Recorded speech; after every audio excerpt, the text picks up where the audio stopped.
battlefields of the future will be more dangerous than ever. In the 21st century, there will be threats to our freedom and security like never before. But will we be ready? Battles will be fought on land and sea, but they will not be won without supremacy in the air. Enter the incredible world of 21st century combat.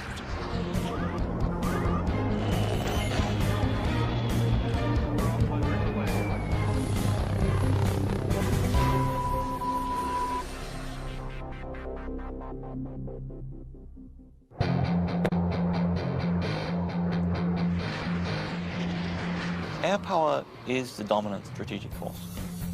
It's air power that lets you influence events and respond to events quickly. It's air power that lets you fight a war without putting hundreds of thousands of people on the ground.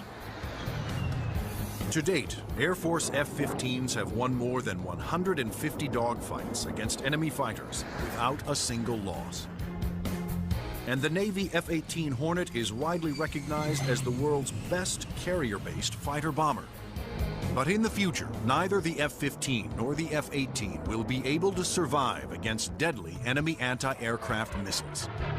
Surface-to-air missiles, or SAMs, are going to represent the biggest threat. Those very formidable systems developed in Russia or China will have to be taken out of action very quickly in any future conflict. The fighter of the future will need to be stealthy to slip past enemy radar. It must be able to take out anti-aircraft installations. And it must out-dogfight any enemy fighters that get in the way.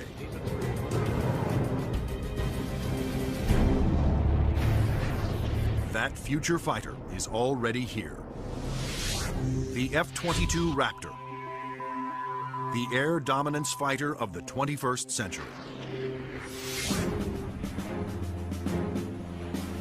Developed by Lockheed Martin, this advanced tactical fighter has been designed to be the first plane to cross enemy lines, clearing the way for all other forces.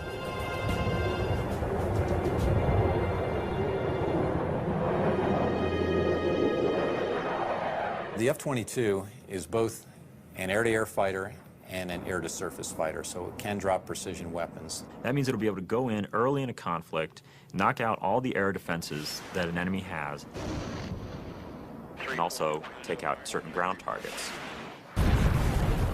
And open the door for all the U.S. forces, whether they're ground vehicles or other aircraft, to come in and continue the fight. The development of the F-22 Raptor first began in 1985, when the Air Force requested proposals for an advanced tactical fighter jet to replace the F-15 air superiority fighter. Military planners feared that the F-15 would not be able to counter new air and ground threats on the horizon. The result was the creation of the F-22. The capability of the aircraft is a quantum leap above what exists right now, and it's going to take air power and revolutionize it into a whole new world. In the battles of the future, stealth will be critical for all new fighters to avoid being seen by enemy radar. Non-stealthy aircraft just will not survive in the air battles of tomorrow. Stealth technology was created to counter advances in radar. Radar works by sending out radio waves and measuring the amount reflected back to determine the distance, speed, and course of an object. But stealth aircraft are designed with surfaces that deflect radio waves away, making them nearly invisible to radar. The world's first stealth production aircraft was the F-117 Nighthawk. The reason that airplane is faceted is a limitation of the computer technology at the time. It's easier to model a finite number of flat surfaces than it is a bunch of curved surfaces. And while the aircraft was a breakthrough at the time, the facets limited the plane aerodynamically. But now, thanks to more powerful computers, engineers can design aircraft that do not have to sacrifice aerodynamics for stealth. The F/A-22's aerodynamic slickness allows it to have the lowest drag of almost any aircraft ever produced. The F-22's aerodynamic superiority, combined with its stealth and firepower, make it a far better adversary than any aircraft before it. The F-15, which the F-22 will replace, has been a very successful fighter, but it is not stealthy. The F-117, while stealthy, carries no air-to-air weapons and is not designed for air combat. It relies on stealth and mission planning to protect itself. But the F-22, on the other hand, is not only stealthy, but comes with a full complement of air-to-air and air-to-ground weapons. The primary armament is in weapons bays underneath the airplane, where we carry 6 medium-range radar-guided missiles. By carrying the weapons internally, it preserves the stealthy shape of the plane. For closer infighting, the F-22 has short-range missiles and guns. Behind these two doors right here is the side weapons bay. This is where we carry a heat-seeking missile.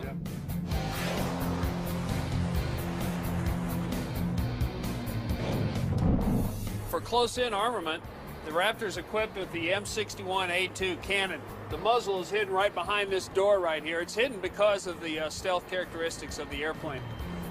Cannon carries 480 rounds and is capable of shooting 100 rounds a second. The F-22's advanced weapons systems will make it a formidable interceptor, as will its unique ability to find enemy aircraft without revealing its own position. When other planes use their radar, they become visible to every other radar system in the area. But that's not the case with the F-22.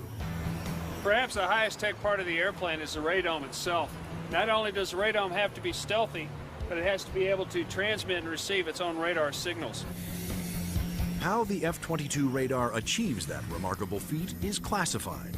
But what is known is that the F-22 can see enemy aircraft at a distance while remaining invisible to them. The first time that the bad guys will really know there's an F-22 in the area is when one of them blows up. Along with its advanced radar system, the F-22 is the first fighter to have Super Cruise, the ability to travel faster than the speed of sound without using its afterburners. A jet's afterburners boost speed by pouring fuel directly into the hot blast of the engines, adding fiery extra thrust. But afterburners are also wasteful, consuming enormous amounts of fuel, dramatically affecting the range and duration of a plane's mission. But the F-22 doesn't have that problem. Without using afterburners, it can supercruise at an incredible 1.5 times the speed of sound, over 1,000 miles per hour. This is all about our pilots being able to go fast, minimize the amount of time they are exposed to any threat, do the mission that we've sent them to do, turn around and come home safely. The F-22 is presently the only fighter in the world with supercruise, but it wouldn't be possible without a very unique set of engines. The goals for Pratt & Whitney were to provide a transformational engine that the Air Force needed, one that was stealthy, maintainable, and fast. The F-119 PW100 was developed by Pratt & Whitney after years of research. It sets the new standard for jet engines. Along with its incredible supersonic ability, the F-119 incorporates thrust vectoring. Here we are at the rear end of an F-A-22 Raptor. First thing you'll notice are the nozzles for the F-119 engines. In flight, during a maneuvering dogfight, they actually move up and down and vector the thrust of the engine to provide maneuverability. It helps us turn inside any foe, maneuver at low or high speeds to outmaneuver another airplane or potentially an enemy weapon that's headed towards us. The F-22's stealth, supercruise, and vector thrusting are impressive breakthroughs, but its most outstanding feature may be its ability to nearly fly itself through advanced computerized controls. It relieves the pilot of all the duties. gives the pilot total freedom to just look out engaged in a combat scenario. In addition to monitoring its own performance, the F-22 constantly gathers data on other aircraft in the combat area and presents the most important information to the pilot. We're going to have information passed to us from either unmanned vehicles or from off-board sensors so that we can integrate data and use that information for targeting. And it's the way that we are driving our forces in warfare. We are much more integrated with both other services and with other platforms, and the F-22 fits right into that concept. The F-22 Raptor's total package of avionics, stealth, supercruise, and thrust vectoring make it the most technologically advanced fighter today. I've never been in an airplane that accelerates as fast, that's as agile, the ability to turn very sharply, and it just brings a great combination of the speed, the stealth, and the avionics to the fight that nobody else is going to be able to touch. But there will be future competitors, like the Russian Sukhoi 37, which features thrust vectoring and a radical forward swept-wing design. And the fifth-generation MiG, the 1.22, which some have nicknamed the F-22ski. The Russians are still very active aircraft developers. They've got a variety of technologies that they're continuing to improve upon and that can be made available to our future enemies. And so that's why we have to stay on top of the technology that we are developing and make sure that it is able to take out anything that other countries develop. When you look at the adoption by China of the Su-27 and the fact that it'll probably be modernized and improved, that brings up the need for more advanced fighter aircraft in the US. And that's one of the main reasons, I think, why the Air Force is so insistent on the need to have the F-22. In addition to Russia, other U.S. allies are producing advanced interceptors for export that are superior to the F-15, such as Sweden's JAS-39 Gripen and France's new Rafale. Germany, Italy, and the UK have joined forces to create a Eurofighter, the Typhoon. If these planes fall into unfriendly hands, the U.S. Air Force will need the F-22 to maintain their advantage. We're always going to go into war wanting to have that air dominance, and the F-22 is going to be the big boy on the block that can help us to do that. In future combat, the F-22 is to be joined by another stealthy aircraft, the F-35 Joint Strike Fighter, the ground attack bomber of the future. Designed for the U.S. Air Force, Navy, Marines, and Britain's Royal Navy, the question is, will it work for every user?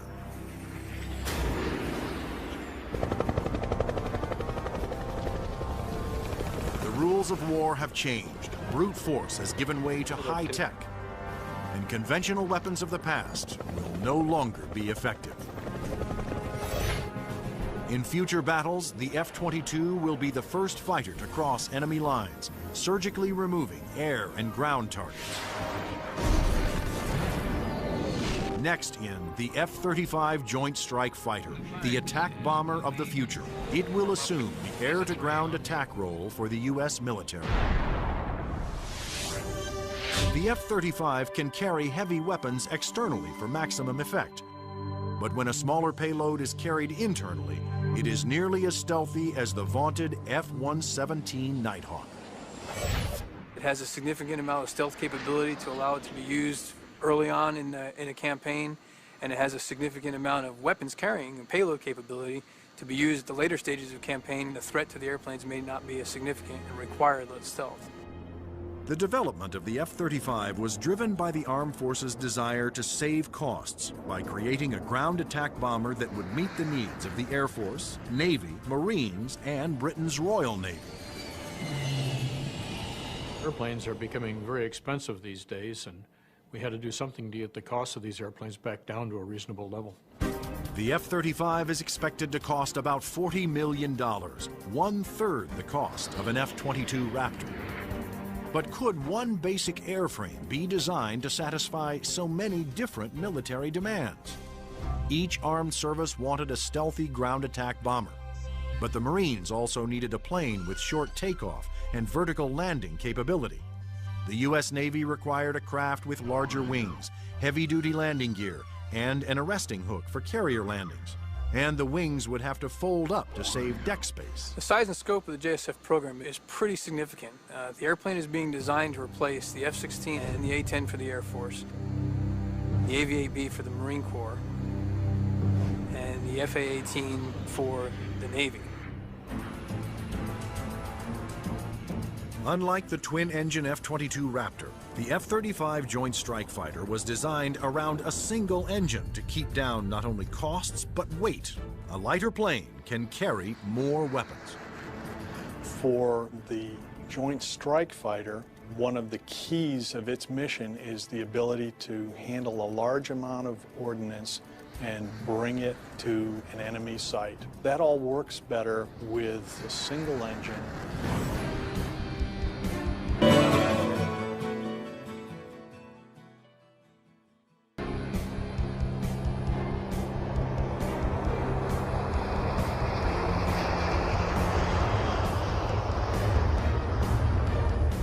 The Air Force version of the Joint Strike Fighter, the F-35A, made its first flight attempt on October 24, 2000. Tom Morgenfeld, who had been a test pilot for the F-22 Raptor, was at the controls. Well, a million things are going through your mind. Your eyes are everywhere, you're listening, you're watching. Your senses are tuned to an incredible level because you're sensing and feeling the airplane for the very first time. It flies wonderfully. It's definitely a pilot's airplane. The Air Force testing went smoothly. Next, a Navy version was built with heavy-duty landing gear and wider wings for the slow speeds needed to land on carriers. Navy test pilots flew touch and goes, demonstrating the F-35's ability to land within the space of a carrier's flight deck. But the most difficult challenge still lay ahead for the F-35 program. The Marine Corps needed a version that could perform short takeoffs and vertical landings, STOVL for short. The STOVL capability is extremely important to the Marine Corps because the airplane can go just about anywhere that the rest of the forces can go. It's not limited to needing a large runway. It doesn't need a really big ship to operate off of. Engineers at Lockheed Martin, the designers of the F-35 Joint Strike Fighter, took a hard look at the AV-8B Harrier, the STOVL fighter that the new aircraft would have to improve upon. The Harrier is a great airplane if you look at the fact that it's basically 1960s technology. It's achieving all those wondrous STOVL flight sort of maneuvers without the aid of a lot of computers. The Harrier's ability to take off, hover, and land vertically is achieved by vectored thrust. The powerful force of its jet engine is directed downwards through 4 nozzles that can pivot 90 degrees. I was brought in because I am a Harrier pilot with almost 1,600 hours in that airplane. So all of the lessons learned I have from the Harrier airframe and operational experience I was able to bring to the program and use those to help evaluate the X-35 STOVL version. For hovering, engineers gambled on a radical new system. They planned to supplement the vectored thrust method by harnessing the jet engine to a drive shaft that would power a fan to blast air downward. In 1991, we unveiled this shaft-driven lift fan system to the technical world. Some actually said, "You gotta be kidding me. Are you guys serious?" The lift fan required doors to open behind the pilot on the top and bottom of the plane to draw in more air. The fan would blast air down mid-ship, while the jet nozzle in back swiveled, blowing its powerful exhaust down to create a balanced lift force. The shaft-driven lift fan system allows you to harness a lot more energy out of what the engine is producing. But harnessing a jet engine to a drive shaft proved to be extremely difficult. The mechanical energy we were dealing with in the shaft-driven lift fan system was very large. We had 28,000 horsepower being transmitted from the drive shaft from the main engine to the lift fan. And that's similar to the power going through a U.S. naval destroyer. The lift fan's ability to blend large amounts of cool air with the hot jet exhaust provided another important benefit. One of the things we learned in JSF was to combine the jet exhaust to get a lower combined temperature than the Harrier. This allowed us to avoid some of the problems with concrete where the concrete would actually burst and explode under the high temperature and high jet exhaust from the Harrier. At the Lockheed Martin test facility in Palmdale, California, the revolutionary lift fan system was put to the ultimate test, in the air. If the lift fan failed during hover, the plane would crash.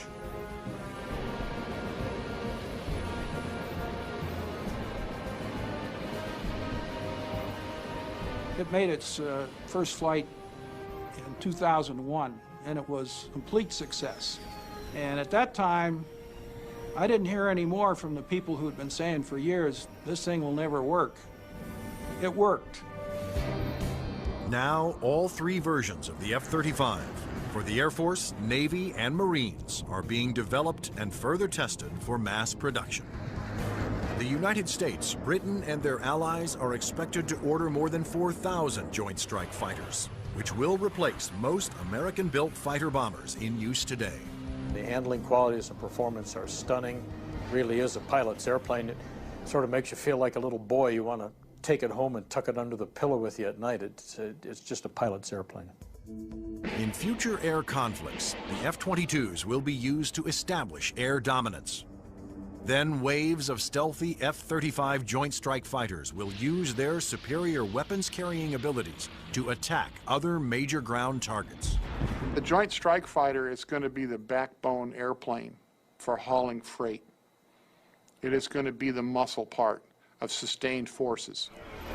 Commanders can also alter an F-35's mission in the air as situations change during the battle. There are a variety of ways for the F-35 to bring in information from external platforms, other airplanes flying around the battlefield, satellite-based assets, ground-based assets. All that information can be presented to the pilot in the cockpit and allow him to be more of a tactician and manage the tactics of the game that day instead of worrying about the nuances of flying the airplane.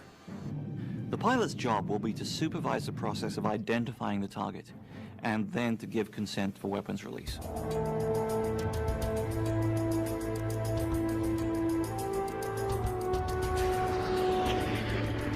The Joint Strike Fighter will be able to carry a wide range of weapons, to include the heavier weapons such as the 2,000-pound bunker busters and 2,000-pound blast weapons. The Joint Strike Fighter's 1-ton bunker busters and blast bombs will be guided to their targets with pinpoint precision by JDAM tail kits. The Joint Direct Attack Munition, or JDAM, is a kit that can be put on any bomb to give it the brains to know where to go, and the movable tail fins to guide it there. JDAM is a guidance kit that came after Desert Storm. This little round piece on the side there is an inertial navigation clock. Now this clock, instead of measuring seconds, measures feet. If you take the unit and you tell it where it is right now electronically, and then you move it back a foot, or you move it up a foot, it measures every centimeter and every distance. The bomb knows the coordinates of where the airplane is, and it also knows the coordinates of where the target is. And when the weapon is released from the airplane, it simply flies from one set of coordinates to the other and does its thing when it gets there. Because a JDAM is directed by GPS, or global positioning satellites, it can hit targets regardless of visibility. The way we use it is by employing it against targets that we cannot normally see visually, whether it is due to weather, smoke, haze, or just some sort of other thing that's obscuring the target.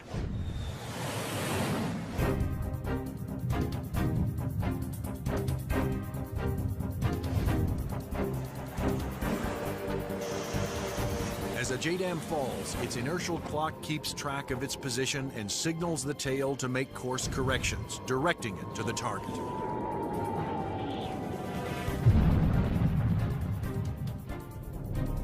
The accuracy of new weapons like JDAMs will reduce collateral damage. It also makes the F-35 an even more formidable weapon system. The new weapons such as JDAM really reduce the need for the number of sorties, and that reduces our risk because we're not exposed to enemy threats as often. The F-35's combination of advanced weapons, avionics, and stealth will help it ensure its success over the battlefields of the future. U.S. military planners wondered if these same features could be utilized in a helicopter. They wanted a stealth helicopter. But could it be done?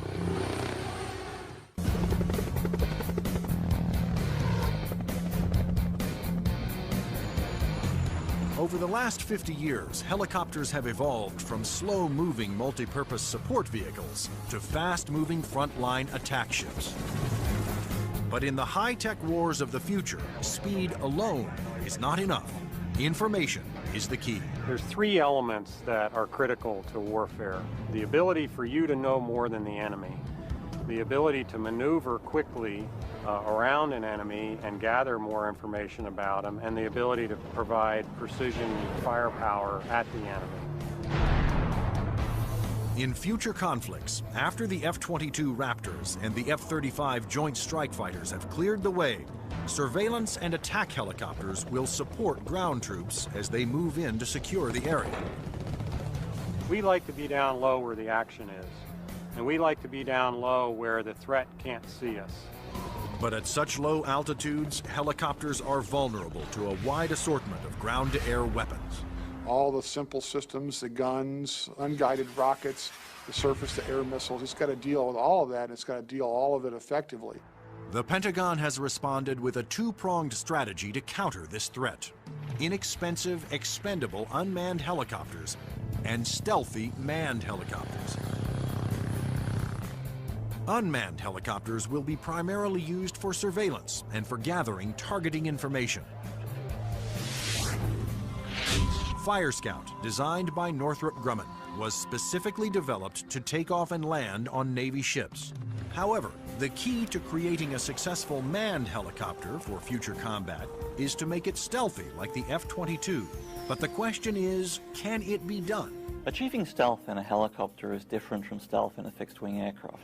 You're concerned about different signatures: radar reflectivity, infrared, noise, all things that will give away an aircraft's position.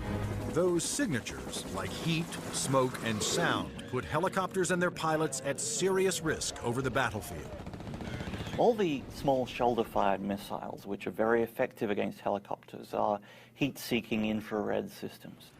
The challenge for engineers was to create a quiet helicopter with very few signatures and a small radar cross-section.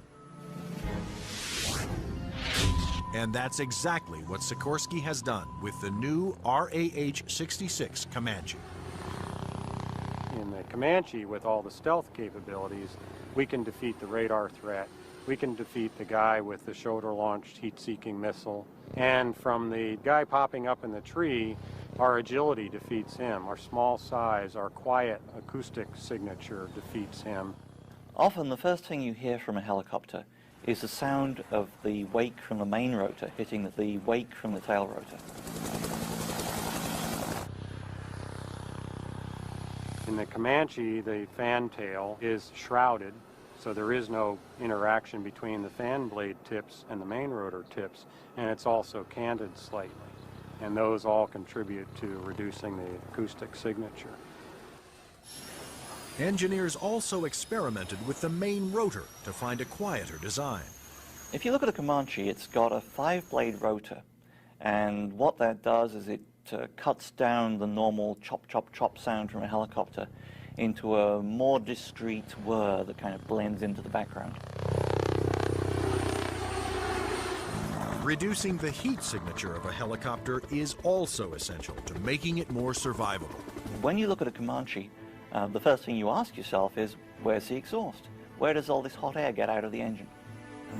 The Comanche's exhaust actually escapes through the tail boom, where it is instantly dispersed by cool air from the rotor. That missile has to have something to home in on, and that's a heat signature. Comanche defeats that by the engine exhaust being mixed with ambient air and cooling it so that there's no longer a heat plume for that missile to home in on. To defeat radar, the Comanche utilized the stealth secrets first developed for the F-117 Nighthawk. There are no radar-reflecting right angles on its outer fuselage, and all weapons are carried internally to help keep its stealthy shape. What's interesting about the helicopter is some of the things that achieve stealth actually make the helicopter better. Things like the retractable landing gear and the retractable weapons bays, that also makes it sleeker and faster. So once you've bought into the stealth part of it, you get other superior attributes. The main role of the Comanche is to give commanders an overview of the battlefield by providing up-to-the-minute information. Comanche is going to be basically their flying cavalryman. It's going to dart in and out, slash and cut, be a reconnaissance vehicle. As Comanche's two pilots gather data, their computer shares that data with other Allied forces. When the Comanche finds the enemy, he's going to kind of direct like a quarterback to apply the firepower to defeat that enemy.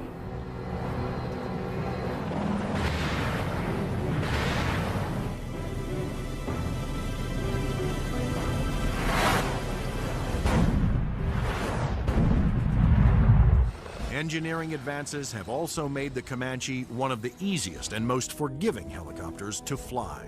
One thing that Comanche brings that other previous generation helicopters can't bring to the table is the pilot can maneuver the Comanche in virtually any axis without fear of exceeding any limits.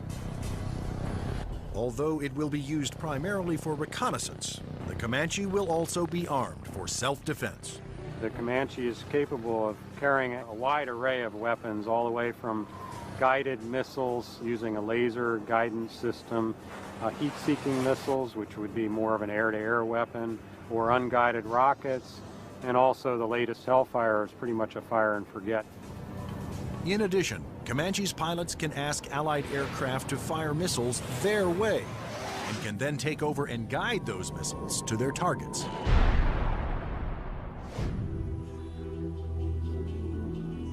If the Comanche is hit, its computer system can often fix itself by reassigning vital functions to undamaged computer cards. This is where the computer brain of the Comanche is.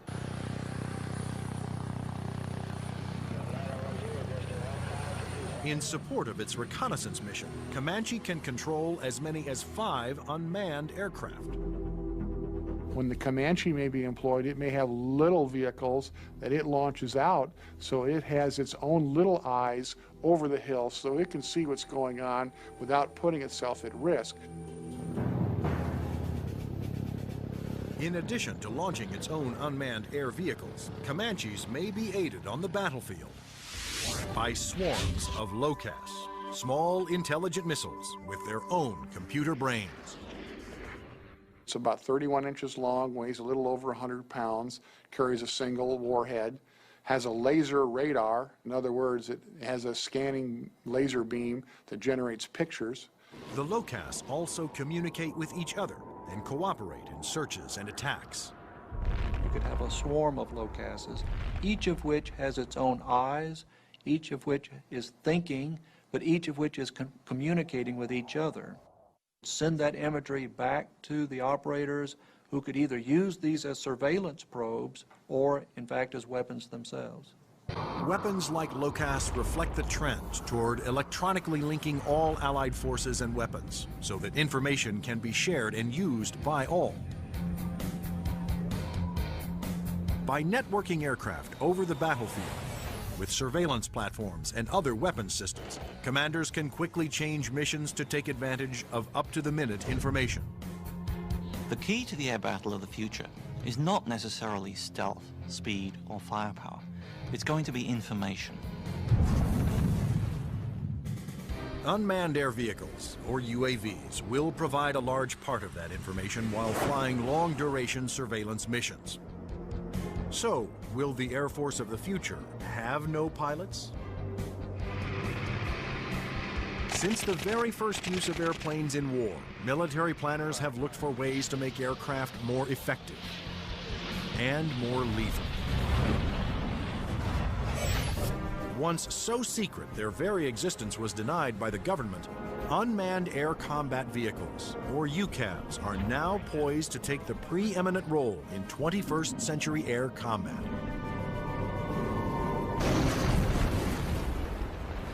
UAVs are certainly going to change air power in the 21st century. You can see it starting to happen today, but what we're looking at now is just the beginning, because there's going to be more of them, and they're going to be better. Unmanned aerial vehicles allow the military to do more with less, to put more aircraft into the air than you otherwise would be able to because of the limited number of pilots that you might have, or where it might be too risky.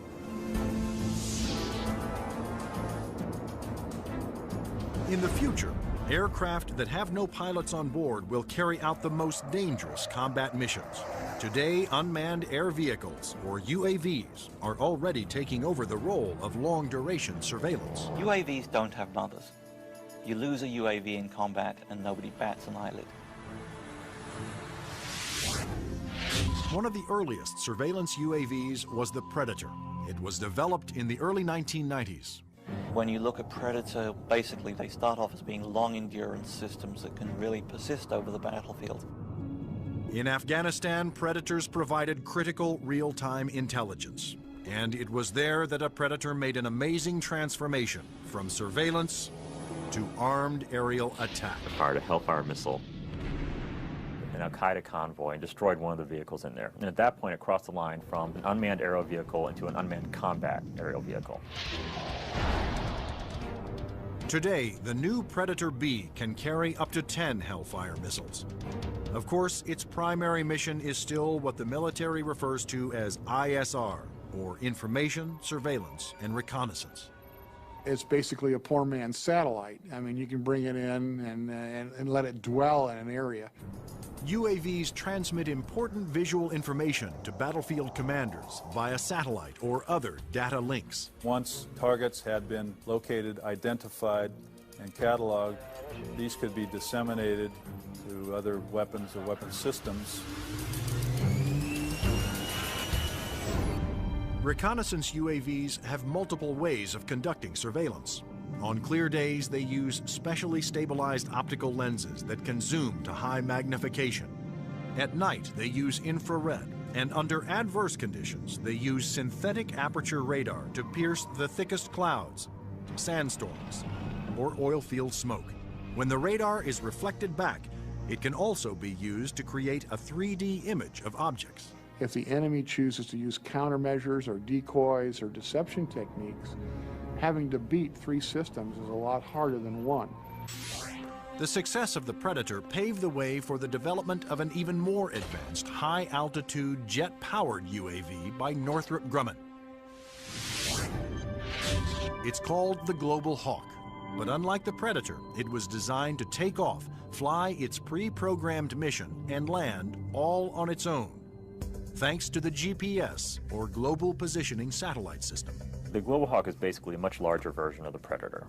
It has higher altitude capabilities, increased payload. It can carry a lot more sensors, a lot more communication devices, and it can loiter over a battlefield for up to 35 hours. The Global Hawk can stay aloft for a day or more, providing constant near real-time video surveillance over an area the size of Illinois. Predator and Global Hawk give us an up-close view, which is something you can't get from a national asset, which would be a satellite type of thing. Though still in development, the Global Hawk had a dramatic impact during Operation Iraqi Freedom. A single prototype provided information to Allied forces on 55% of all time-sensitive targets, including mobile Scud missile launchers.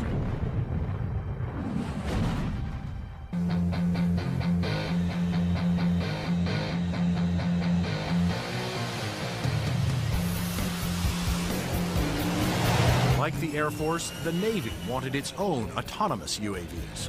However, designing one to take off and land on an aircraft carrier was a tremendous challenge. But the engineers at Northrop Grumman were up for it. In the summer of 2000, they began working on the X-47 Pegasus. The hardest part of the Pegasus program was definitely the flight controls. Getting on and off an aircraft carrier, of course, is one of the toughest design problems for an aircraft. And doing this with a tailless vehicle like Pegasus certainly was the toughest problem we had.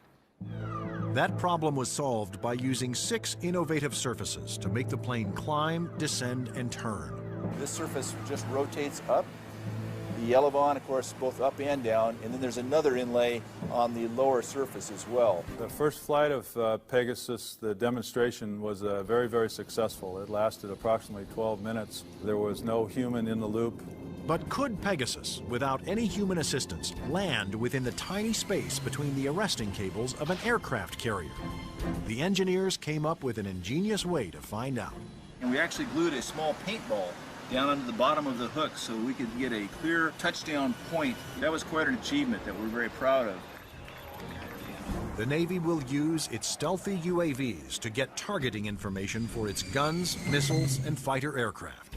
The initial focus has been on information, surveillance, and reconnaissance to provide targeting information to the Navy's strike packages.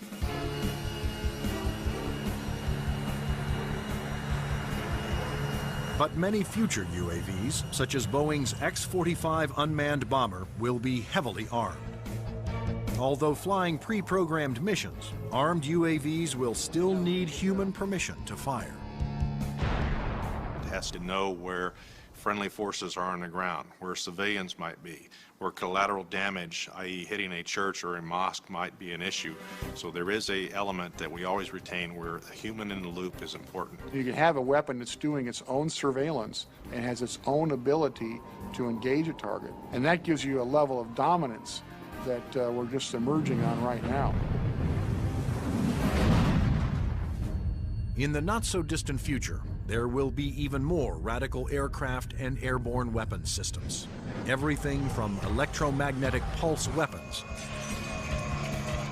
to powerful airborne lasers to hypersonic aircraft that can fly to anywhere in the world in 2 hours or less. But how soon will these high-tech secrets become a reality?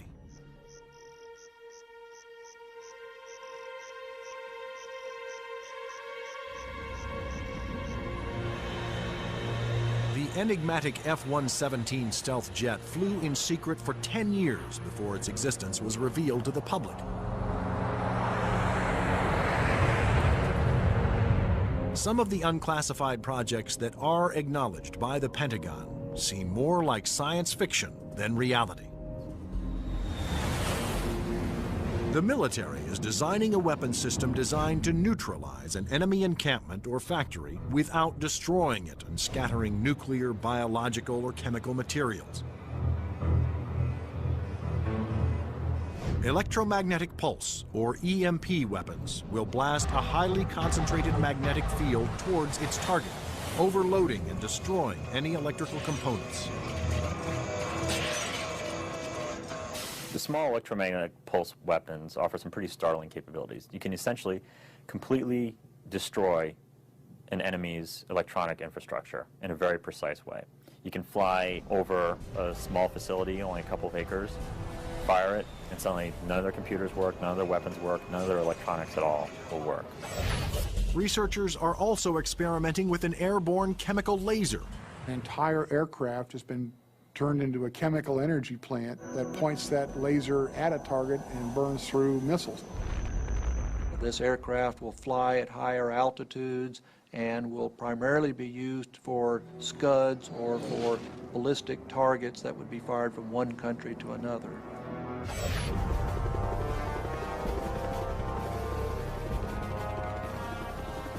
American generals don't want a fair fight.